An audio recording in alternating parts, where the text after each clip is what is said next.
Assalamualaikum warahmatullahi wabarakatuh.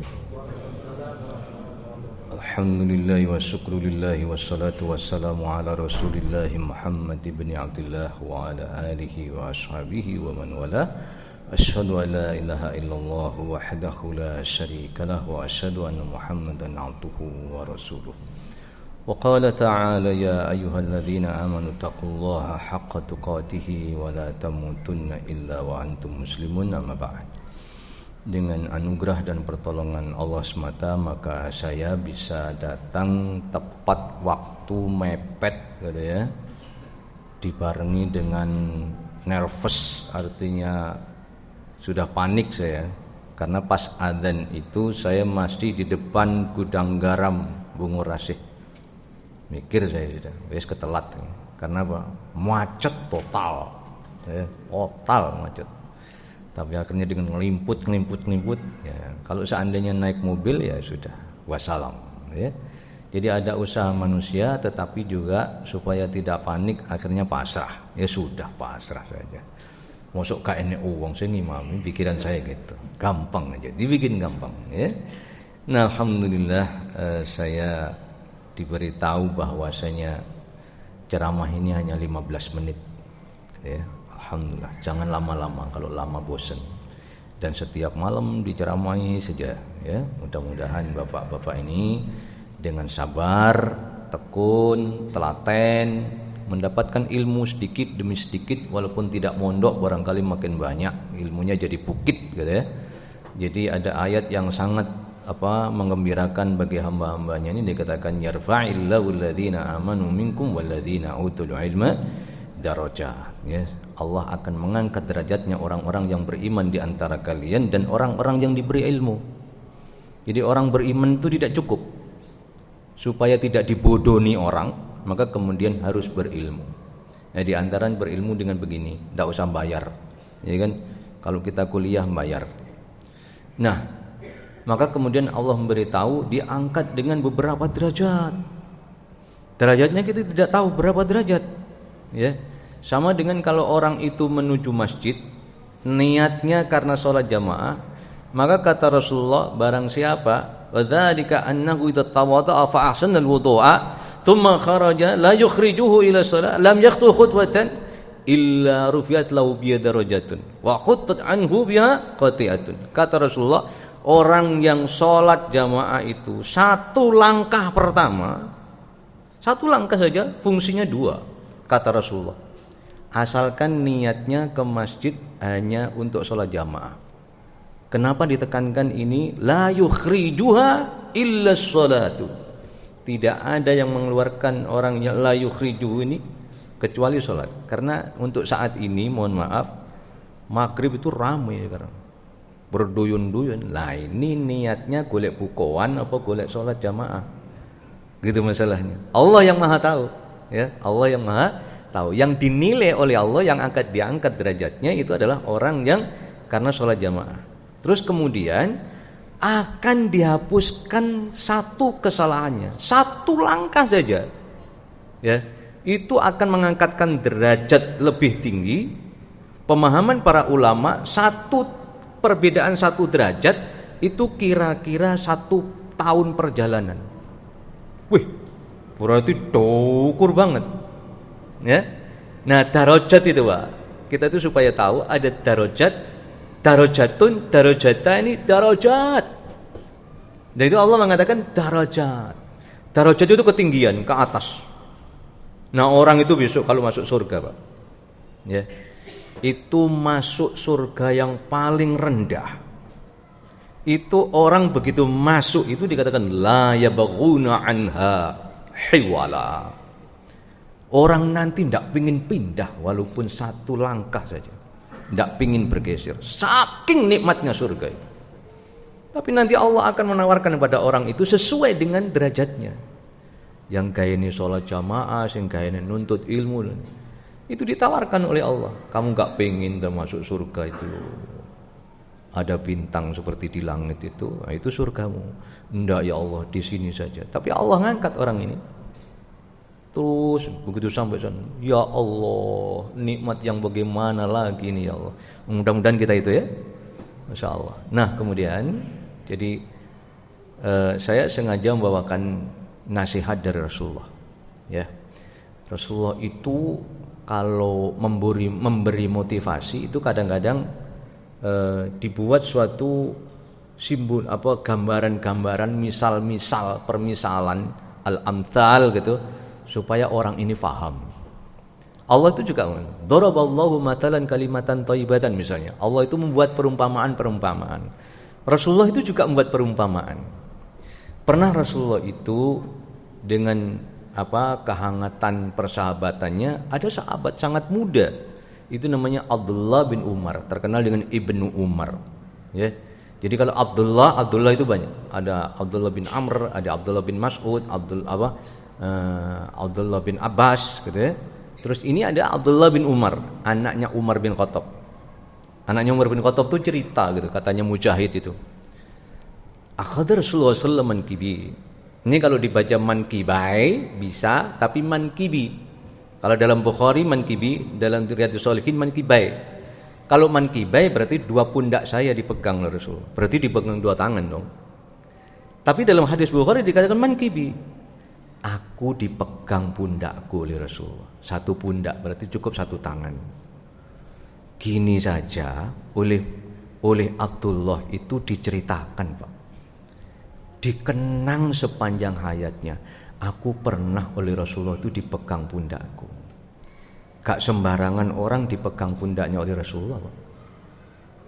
Yang pegang adalah orang yang terbaik seluruh dunia.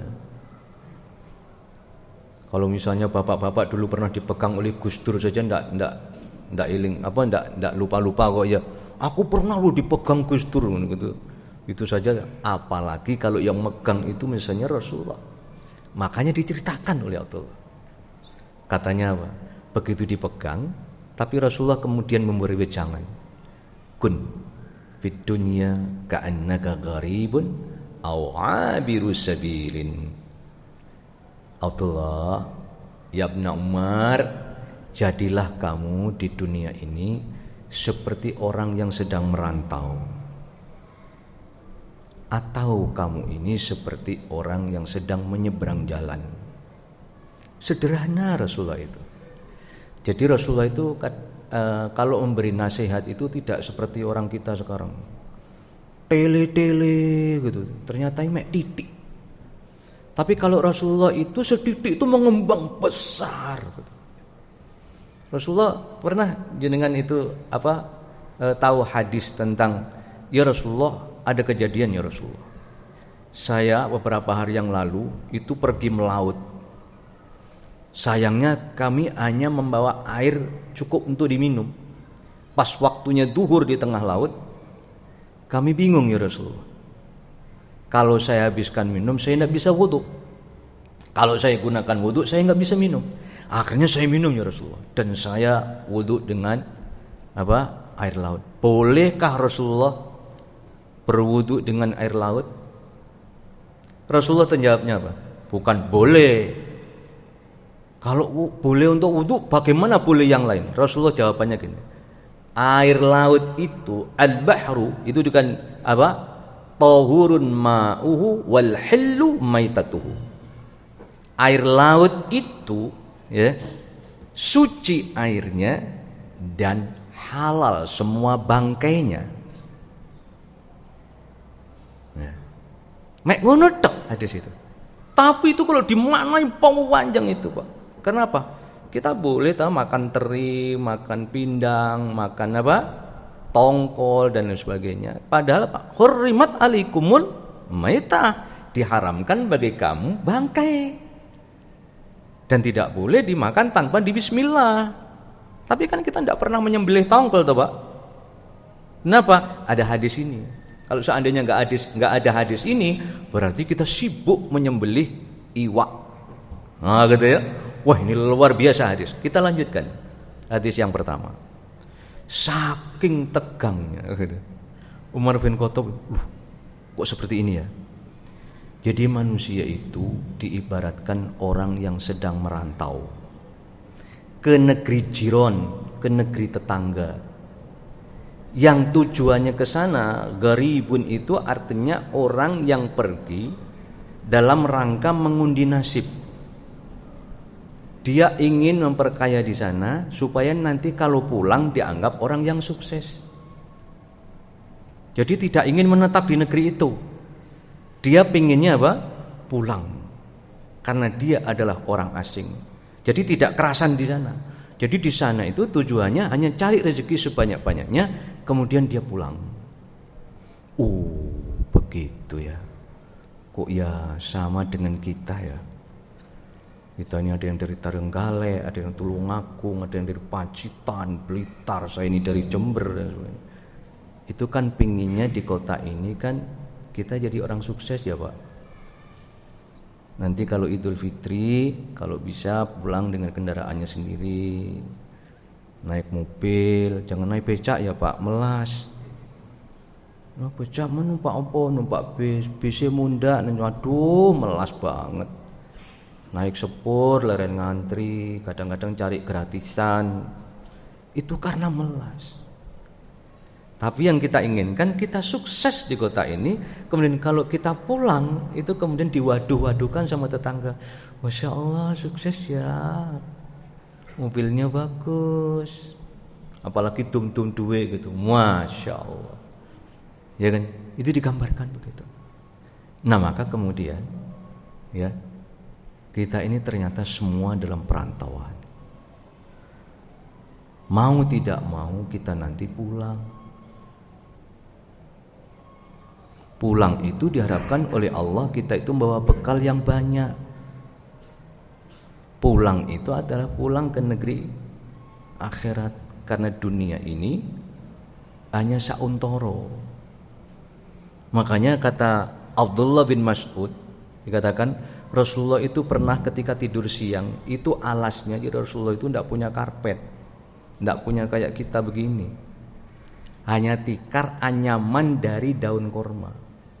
Begitu keluar asar, lambungnya nih kelihatan Pak, jangget-jangget gitu loh, sininya gitu. Abdullah bin Mas'ud nangis, Pak. Ya Rasulullah, takhadna laka wita'an. Ya Rasulullah, betapa kalau seandainya aku ini bikinkan kasur yang empuk untuk paduka ya Rasulullah. La. Mani dunia wa. Ya Abdullah bin Mas'ud, ada hubungan apa aku dengan dunia?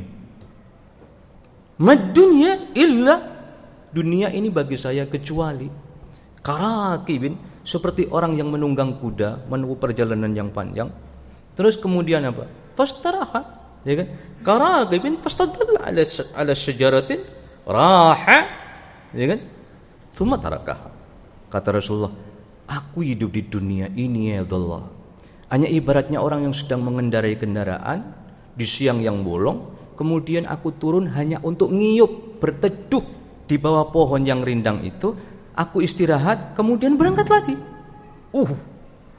Luar biasa. Ya. Nah, terus kemudian kita diibaratkan orang yang sedang merantau. Entah ke Malaysia, entah ke Saudi, entah ke Hong Kong. Tujuannya ingin pulang ke kampung halaman. Kampung halaman kita mau tidak mau, wa ilaihi tuksarun. Hanya kepadanya lah kalian akan dikumpulkan. Kita akan balik. Terus kemudian kita tanya, kita nanti kalau pulang kira-kira bawa sangu yang banyak enggak ya? Kita mudah-mudahan dengan Ramadan ini diantaranya kita sudah bawa sedekah, kita bawa qiyamul lail, kita bawa maghfirah, ya, bawa bacaan Quran. Semoga sukses ya Pak. Karena mau dan tidak mau, kita semuanya nanti akan pulang. Tidak ada alasan yang kedua.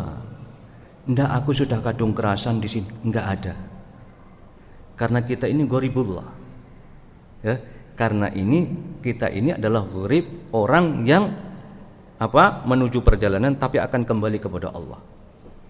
Sekali lagi mudah-mudahan kita nanti kalau kembali dengan cukup bekal, apalagi dikatakan banyak, kaya, sehingga sudah siap masuk dalam surganya. Yang kedua kata Rasulullah, ibaratnya juga atau kamu sedang menyeberang jalan raya maksudnya. Gimana Pak sikapnya orang yang akan menyeberang jalan itu? Coba kita bayangkan saja secara pribadi. Bayangkan. Oh iya, otomatis karena jalan raya, Pak. Otomatis kan toleh kanan, toleh kiri. Oh sepi, aman, baru kemudian nyebrang kan gitu. Ya. Maka kemudian di dunia ini, Pak, memang banyak aturan Allah. Antara boleh dan tidak boleh, antara halal dan haram. Mari kita jalankan. Ya. Maka kemudian kata Abdullah bin Umar, dilanjutkan hadisnya.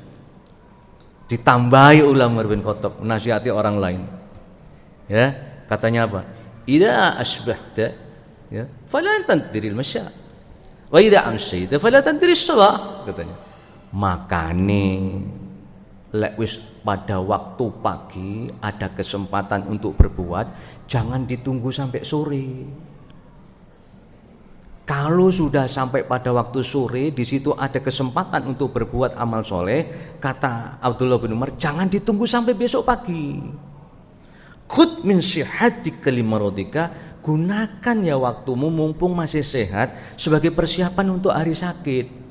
Semuanya pernah sakit kita ini, dan pasti nanti kemudian ada sakit yang terakhir. Gak meten-meten nih loh Pak ya, pasti semua kena, termasuk yang ngomong. Ya, terus kemudian apa? Wa khud min hayatika limautik, katanya Abdullah bin Umar, maka mumpung si urip, gunakan kesempatan hidup ini mumpung belum mati, katanya. Karena apa? Semuanya akan pasti nggak ada pilihan lagi. Sehebat-hebatnya ular yang katanya setiap sekian bulan akan nelungsungi itu Pak, itu kan hanya ganti kulit, tapi pada akhirnya nanti ular pun mati.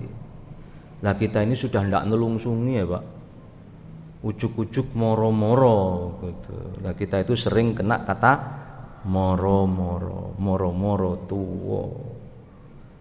Makanya kita itu kalau dapat istri atau istri dapat suami, bapak dan ibunya dikatakan moro tua, karena temunya itu sudah tua itu. Ya, mudah-mudahan dengan hadis yang mulia ini Allah menyadarkan kita semua bahwa kita ini sekali lagi ibaratnya adalah orang yang sedang merantau. Cari bekal sebanyak-banyaknya untuk bekal pulang ke hari esok. Sekali lagi semoga Allah menyadarkan kita, pahala kita banyak, ampunan yang diberikan oleh Allah kepada kita banyak. Semoga kita dalam keadaan husnul khatimah gitu ya. Wassalamualaikum warahmatullahi wabarakatuh.